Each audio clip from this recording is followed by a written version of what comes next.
Greetings, gearheads! It's your local femboy raccoon Slayer here. So, y'all been waiting for this for a long time. Let's not beat around the bush. My last review on a classic Gran Turismo game was in October 2021, nearly 4 whole years ago. I reviewed Gran Turismo 4, which most people would consider to be the best Gran Turismo game, myself included. After this, I always wanted to review Gran Turismo 5, given its history and place in the Gran Turismo franchise. But alas, I didn't have a PS3. This is because I went for the Xbox 360 during the 7th gen, back in late 2011. Granted, I did have a friend who had a PS3 back in the day, and I would frequently go over to his house to play it, and he even had a copy of Gran Turismo 5 for a period. But unfortunately, I never played it. My racing sim, if you want to call it that, during the 7th generation, was a used copy of Need for Speed Shift that I bought in early 2012, which I will bring up for comparisons later on in this video. In fact, until 2019, the only Gran Turismo games I had played were Gran Turismo 1 and 2. But by now, I've played most of the games in the series. The only mainline one I haven't played is 6. So, I think it's safe to say I'm a certified GT nerd by now, which will help me greatly in the making of this review. Now that I have my hands on Gran Turismo 5 and have played it for dozens and dozens of hours, it's time for me to finally review this game and discuss the history behind it. Speaking of which, the history behind Gran Turismo 5. GT5 notoriously took half a decade to make, originally starting off as an HD re-release of GT4 for the PS3, before morphing into a more premium from the ground up game in the form of Gran Turismo HD Concept, a very early tech demo for the PS3 from 2006. This game featured 1 track and a dozen cars. It's so early into the development of GT5 that the cars, despite graphical improvements, lacked interior views.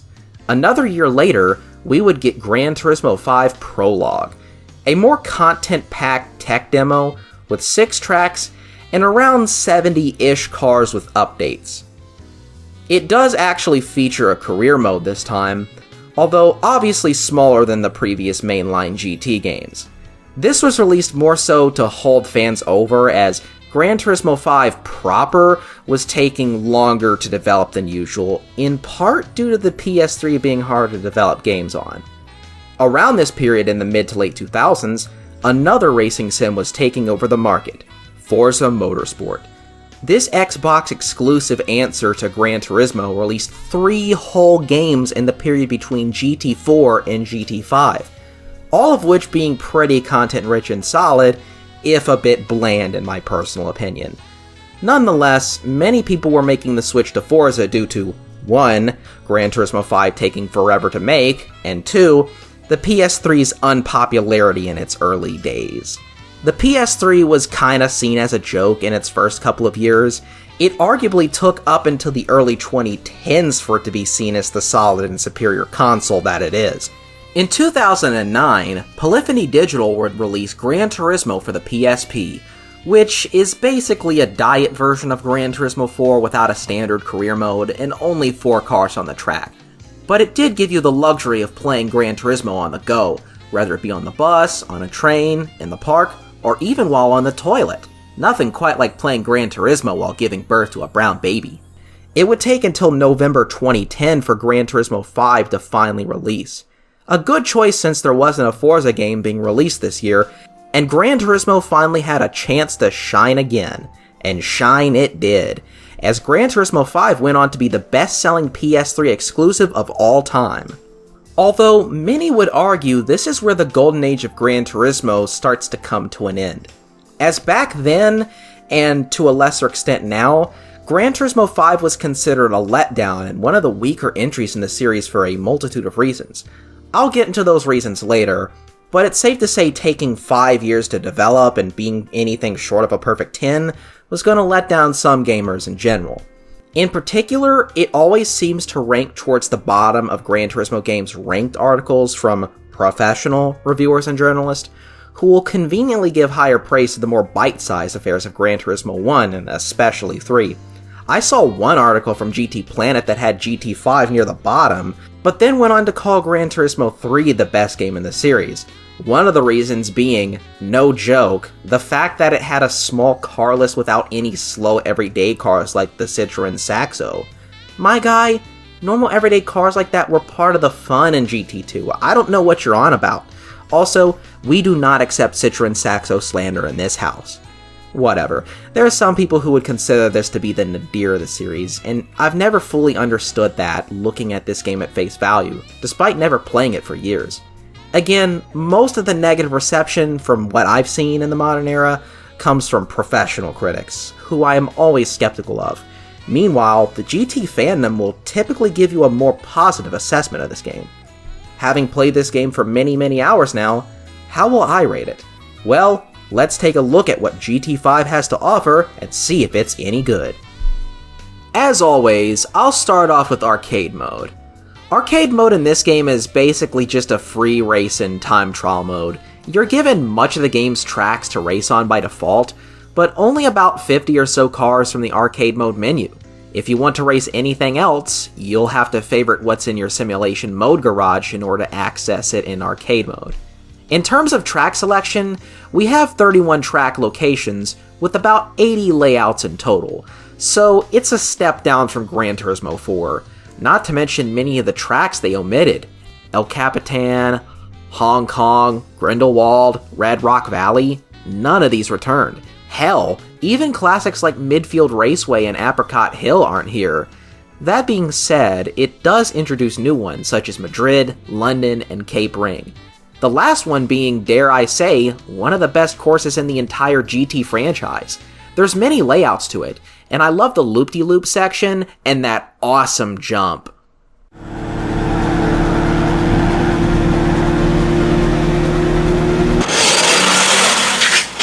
Rome also returns, but with a different layout, which I actually think is pretty good and, in some ways, prefer to the original. Yes, I said that. In terms of new real-life tracks, we have Daytona and Indianapolis to go along with this game introducing NASCAR into the mix. I was a huge fan of NASCAR as a kid during the 2000s, so seeing it here, even if it's just a minor role, is pretty effing cool. We also have Monza added to the mix, which is kinda like the Italian version of Le Mans. The rally track list suffers though, due to there only being 3 tracks, and none of which are returning courses.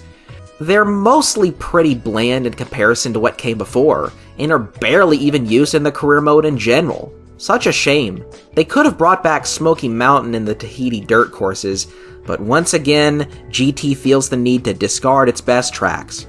As for the car selection, it's one of the biggest of any games, period. 1,000 plus cars in total. That was probably the most cars of any AAA game up until that point, and certainly a big selling point of that game. But it does come with a massive caveat.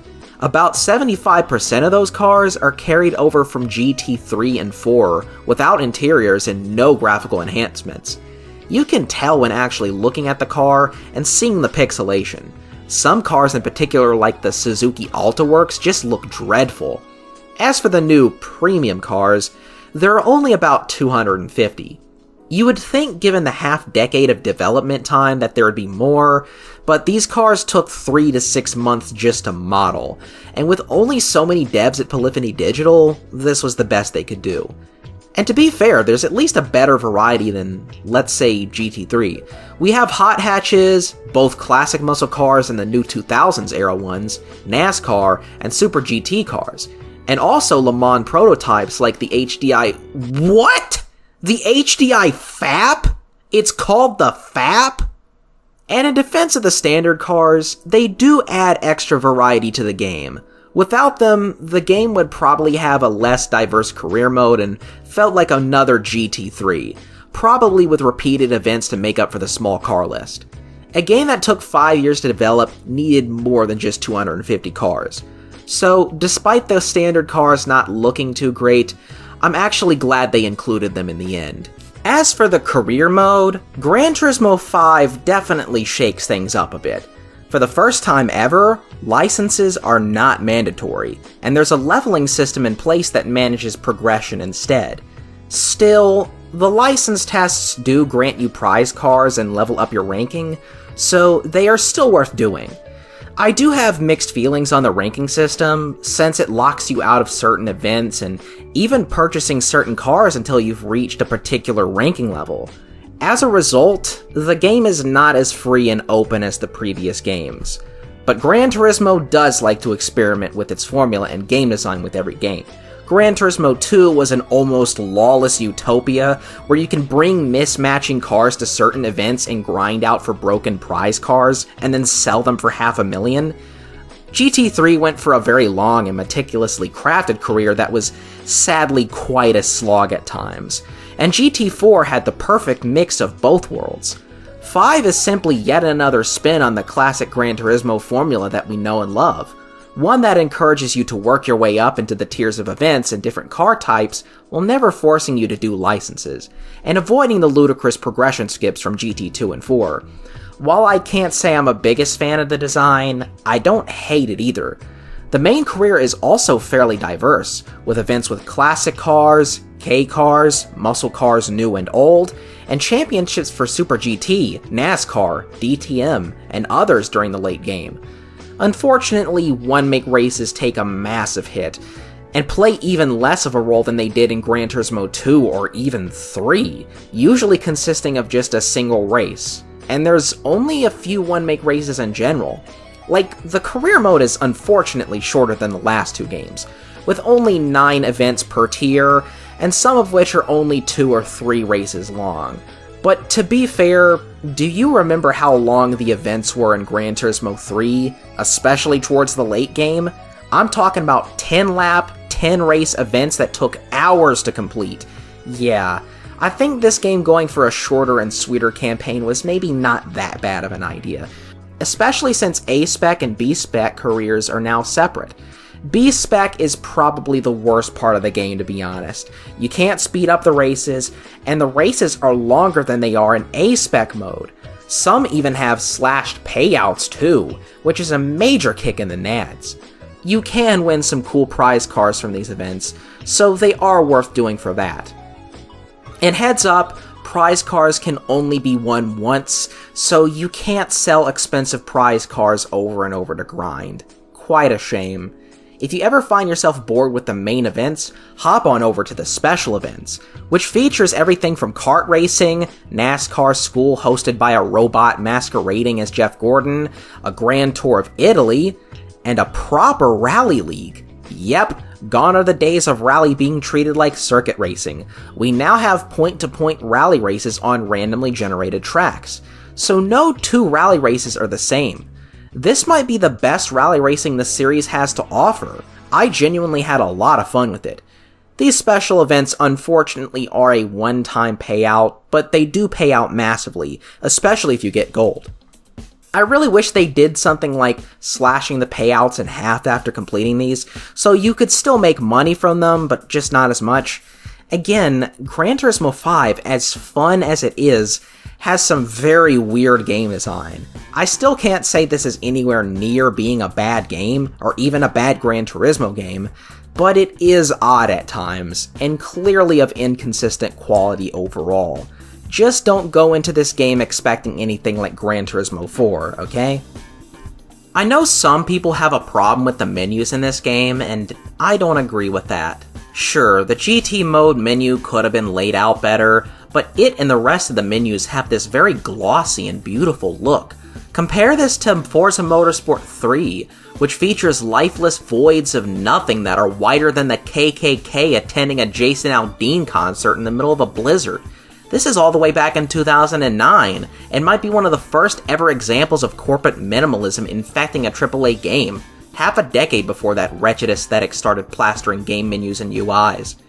Combine that with the smooth jazz music and detailed GT Auto menus where the mechanics are animated working on your car, and you've got a game that's an absolute vibe. Remember when they made games like this that actually had personality? Pepperidge Farm remembers. One of the coolest novelties this game had over Forza was a course maker.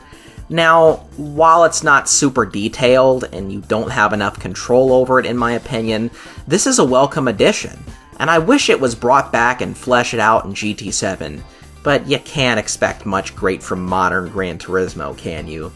The only way this game fumbles in terms of aesthetics is out on the track. Almost every track is set at midday, and only a few have limited weather options such as rain or time of day. I'd really like to be able to race tracks at morning, sunset, or night, like in, let's say, Need for Speed Shift, a sim light that released a year prior to GT5. That's a problem that reared its ugly head in GT4 and was never rectified fully until Gran Turismo Sport brought back time of day settings. This game is the only game in the GT series to have a proper damage model, and on all cars, even the standard ones. Granted, it's not much other than dents and scratches, but just being able to slightly move the geometry around is incredibly novel for this series. Gran Turismo 5 brought a slew of online features and updates, but unfortunately I can't use them because 1. My PS3 needs an Ethernet cable for me to download the updates, and 2. I wouldn't even be able to enjoy those since Sony shut down the servers to this game in 2014 to make way for the flop that was Gran Turismo 6. Seriously, what the hell were they thinking? They shut down the servers to one of the most successful GT games of all time 3.5 years into its life just to encourage people to play a last-gen carryover like 6? As if having GT6 be exclusive to the PS3 after the PS4 had come out was not dumb enough. Yet another sign of the incompetence that was come to later in the series. I will briefly mention some of the features. Added were the online collector's dealership, which housed some of the rarer and more higher-end used cars, a simplified cockpit view for the standard cars, and remote racing and seasonal events, which were great ways to make money fast. Unfortunately, now that the servers are closed, all of these save for the standard interiors are gone with the latest update, along with the popular multiplayer aspect. Shutting down the servers was a huge mistake. Like, imagine if whenever the next Call of Duty game came out, they just shut down the servers of the previous one. That's what it would be like. Shame on Sony, Polyphony, or whoever is responsible for this. If the online features and DLC were still accessible, this game would probably be looked back on more fondly. But unfortunately, the powers that be had to screw over GT5 big time. Despite everything I've said in this review, Gran Turismo 5 is now my third favorite title in the series. For its many faults and shortcomings, it's a great game with a ton of content and lots of replayability, and a cozy atmosphere to go along with it. I definitely say that this is better than many critics make it out to be, and the last great game in the series before it truly started to poo the bed. The standard cars may have hurt at the time, but the passage of time has healed those wounds. It's the first ever game in the series to not require those infamous license tests that many people hate, and added all sorts of cool things such as interior views, multiplayer, until the servers were shut down, and featured appearances from NASCAR, WRC, and the Top Gear test track.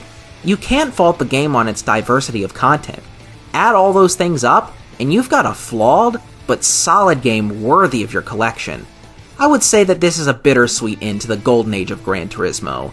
Unfortunately, Gran Turismo would begin its sad decline in quality from here on out, with Polyphony and Sony making the asinine decision to release Gran Turismo 6 on only the PS3 a few weeks after the launch of the PS4, causing the game to flop, at least by the standards of the series. GT Sport was a total abandonment of tradition, mainly focused on online gameplay and with no classic tracks. And GT7 completely pooping the bed with its pathetic excuse for a career mode progression, unnecessary changes to classic tracks, and mediocre updates. Gran Turismo 5's worst sin was having PS2 car models, and I can easily swallow that pill over the flaws in every succeeding game in the series, since it still sticks to the series' traditions and has a lot to offer. Gran Turismo 6 would carry over all of the content from GT5 and more, and does seem like a pretty good game, but the career in that I've heard is worse and more dumbed down. For one, you can't pick your starter car. You must start off with a Honda Fit. There are very few prize cars, and there are less special events, so no more Rally League, Top Gear integration, or anything like that. In general, that game felt like Gran Turismo 5.5, and it being released in the dying days of the PS3 did not help with that perception. Gran Turismo 5 marks the end of the golden age to me. It was the last one that fulfilled its purpose of making a proper GT career mode, and tried to innovate in that regard. Sure, the modern era of Gran Turismo isn't bad if you're into online stuff, but whatever virtues they have are weighed down by the betrayal of tradition on display. Gran Turismo 5 was the last game that you could fully say was a proper GT game. And it's the definitive GT game of the PS3 era.